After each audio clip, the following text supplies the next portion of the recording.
काय होतं या शेवटी अर्ज करतो त्याला लाभ आधी भेटतो आणि जो सुरुवातीला करतो त्याला लाभच भेटत नाही. लोकांनी 5-5 वर्षापूर्वी अर्ज केले तरी त्यावर पण नाव आले नाही. शासन काही वेळा वर्षापासून जो महिला अर्ज करील त्याच्यानुसार लॉटरी काढायचं.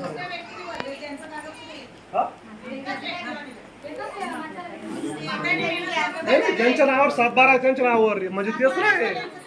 हा नाही तुमच्या नावावर असतो तुमच्या घराला कोणाची असतो ज्याचं नाव लॉटरी नाव त्याला पण भेटणार जे पाहिजे तुम्हाला. नाही आता पण लॉटरी आता बंद झालं यावर्षीपासून.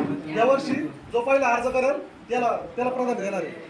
म्हणजे तुम्हाला ट्रॅक्टर लागू द्या, पावर टिलर लागू द्या, ड्रीप लागू द्या, क्षेत्र लागू द्या, काही पण पाहिजे असेल ना तुम्ही मास द्यावा की ही केंद्रावर जाऊन तुमचा अर्ज करा. मी बसतो आता, मी आलो पाहिजे.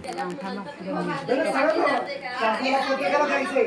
अहो शासनाचा पैसा खर्च होत नाही, इतका पैसा येतो शासनाला. सगळं देणार म्हणजे आता महिना लॉटरी जे 50 याच्यात जातील की पुढच्या महिन्यात ते पुढच्या महिन्यात ते प्रत्येक सगळं देणार आहे. तुम्ही एकदा लॉट भेटत असेल ना तुम्हाला प्रत्येकाला भेटणार असं काहीच नाही. तसं